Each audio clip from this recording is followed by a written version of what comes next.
मित्रों नमस्कार। मित्रों, मैंने ये फॉरम पीपल फॉरम करके एक जो चैनल शुरू किया था तो उसमें मैंने शुरू में ही ये बताया था कि इस पे पीपल का मतलब आम लोगों से संबंधित या आम लोगों से के बारे में जीवन की ज़्यादातर ज़रूरतों की मतलब जीवन के हर पहलू के ऊपर बातें साझा की जाएंगी, बातें बताई जाएंगी। जैसे वो धर्म संबंधी भी हो सकती हैं। जैसे धर्म की बेसिक बात भी आपको जानना ज़रूरी है कि धर्म का मतलब जो है क्या है। आज वो है जो लोग आसाराम या राम रहीस या अन्य जैसे और लोग बता रहे हैं। इसे धर्म का जो असली मकसद है वो सर्वोच्च सत्ता को जानना, आखिरी सच को जानना। वो गॉड हो सकता है, वो भगवान हो सकते हैं, ब्रह्म हो सकते हैं, वो आपके अल्लाह हो सकते हैं, वो वाहेगुरु हो सकते हैं, अपने अपने उसके मत के अनुसार। और इसी में उस धर्म के में जो आचरण है उस आचरण के बारे में सीधा लिखा गया कि धर्म के अनुसार चलने का मतलब है कि ऐसा आचरण करिए कि दूसरे को परेशानी ना हो, दूसरे का कल्याण ही हो। परोपकाराय पुण्याय पापाय परपीड़नम, मतलब कल्याण ही होना चाहिए। अब जैसे दूसरी खेती के बारे में आपको एक बेसिक नॉलेज इतनी तो हो कि आप कम से कम लागत लगा के ज़्यादा से ज़्यादा पैदा करें, इसलिए आपका खर्च चले और उसे और लोगों को खाने को भी मिले। और ज़मीन को भी जिस तरह से आपके बुज़ुर्गों ने आपको छोड़ दिया है, इतनी उपजाऊ छोड़ी थी कि आज आप खेती कर रहे हैं, आप भी उसको इस तरह से छोड़ जाइए कि कम से कम खेती करने लायक ज़मीन बने।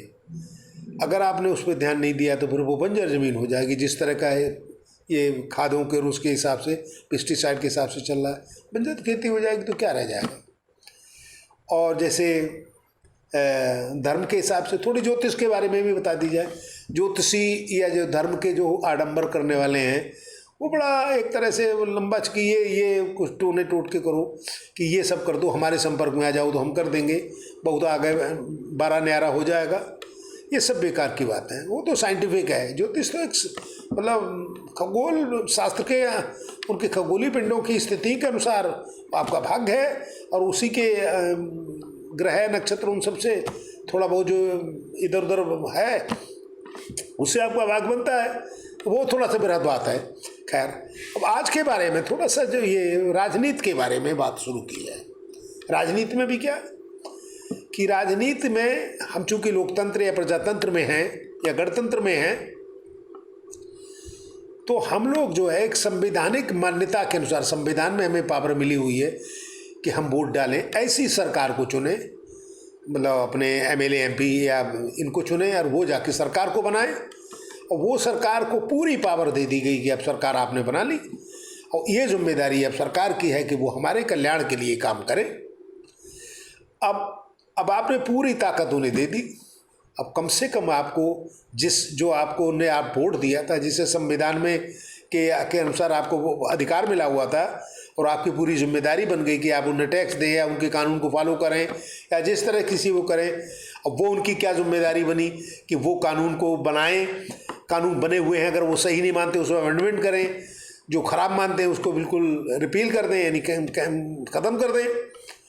तो फिर उन सब से चूँकि आपका पूरी सत्ता उनके हाथ में है, अब आप तो उनके हिसाब से चलेंगे क्यों, आपने उन्हें सत्ता सौंपी है।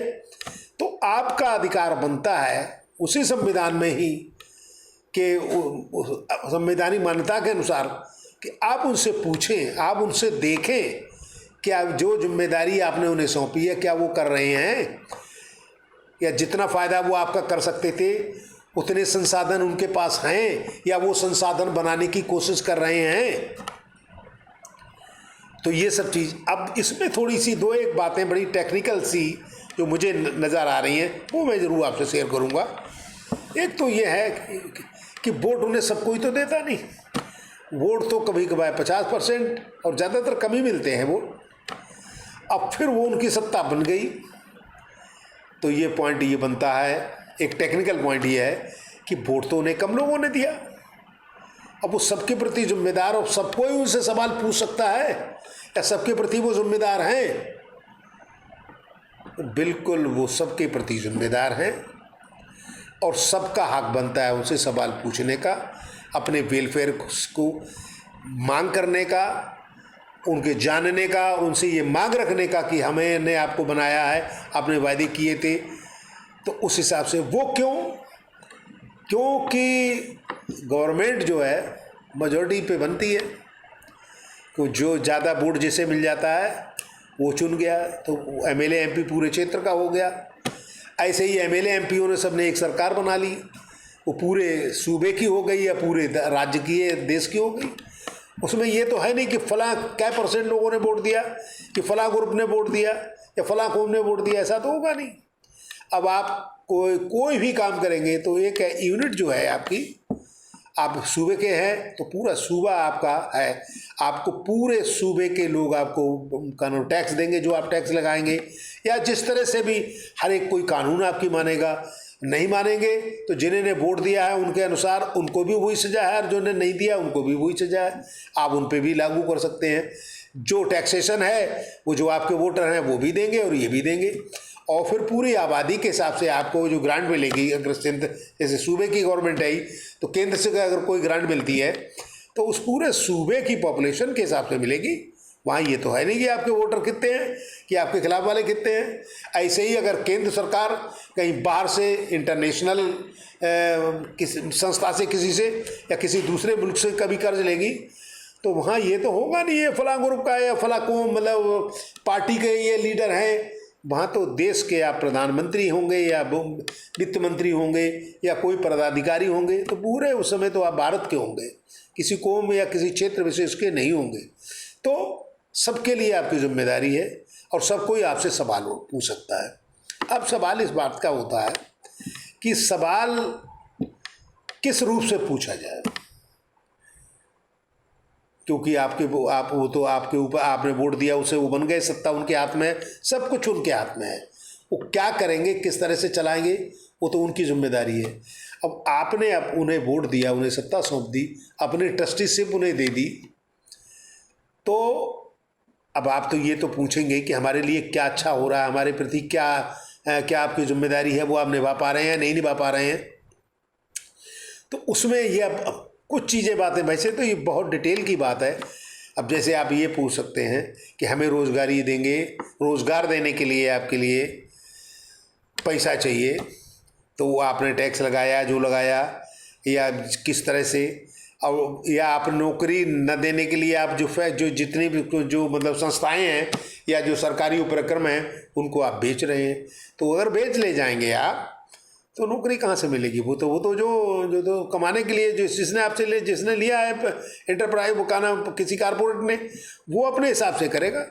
उसके लिए तो नौकरी देने वाली वेलफेयर स्कीम तो उसके जिम्मेदारी में है नहीं, वो तो आपकी जिम्मेदारी थी। अरे आप जो काम कराएंगे उनसे तभी उन्हें पैसा देंगे तो उनका कल्याण होगा। अब जो काम कराने वाली चीज़ ही नहीं रखेंगे आप, वो दूसरे को दे देंगे तो वो तो मुनाफा कमाएगा, वो टेक्नोलॉजी के हिसाब से काम करेगा, वो कम लोगों से वो तो अपने नए मशीनरी से काम लेगा, उसे मतलब आपको किसी को नौकरी देने की जिम्मेदारी तो है नहीं।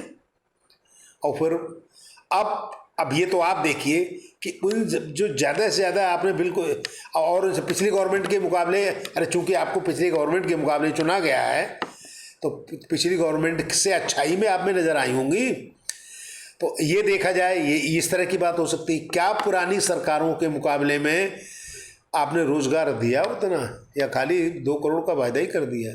अब 2 करोड़ में 75,000 बड़ा डींग डांग से 10-12 मिनिस्टर, केंद्रीय मंत्री, और वो भी एक तोहफा वाला दिन, आज का जो शुभ पर्व है का नाम धनतेरस, उस दिन कम से कम 10 विभाग कह रहे हैं कि 75,000 लोगों के लिए अपॉइंटमेंट लेटर मिलेंगे या दिए जा रहे हैं। कहाँ 2 करोड़, कहाँ 75,000, साथ में एक तमगा और भी अगले साल दिसंबर तक, मतलब लगभग 12-14-15 महीने के बाद 10 लाख नौकरियों का वायदा किया जा रहा है। 2 करोड़ की तो बात छोड़िए, 2 करोड़ में 10 लाख भी क्या % हुआ, फिर 75,000। फिर ये देखा जाए क्या इस सरकार ने जितना दिन आपने उन्हें सरकार को दिया, उन लोगों ने क्या जितने दिनों आपका आपने उन्हें समय दे दिया, उनके हिसाब से पुरानी सरकारों में क्या इतने दिनों में इतने ही एम्प्लॉयमेंट मिले थे, इससे ज़्यादा मिले थे या कम मिले थे? अगर उनसे बहुत कम है, जो स्थिति असलियत है उससे बहुत कम है, तिहाई चौथाई भी नहीं है, तो फिर क्या, तो अच्छाई तो नहीं मानी गई। आप वायदे से सही तो नहीं उतर रहे हैं। महंगाई को भी लीजिए, महंगाई का है कि दो चीज़ों से बनती है, दो तरह की चीज़ें हैं, या तो बाहर से आई हुई चीज़ है या फिर हमारे यहाँ बनी हुई चीज़ है। हमारे यहाँ बनी में चूँकि टैक्स इतना ज़्यादा है, इतना ज़्यादा, आपको जीएसटी एक ऐसा चीज़ सुनी गई है, बताइए, जो गांव में मट्ठा बनता है, मट्ठा एक बहुत वैसी चीज़ है, उस पर टैक्स लग रहा है। ये अलग बात है कि क्या नाम, डायमंड पे बहुत कम लगता है, मट्टे से भी कम है, या सोने से एक बहुत छोटी गेहूं के आटे पे, ये तो खाने की चीज़ है, नमक से कम है उस पर, तो फिर ये तो वैसी बात है।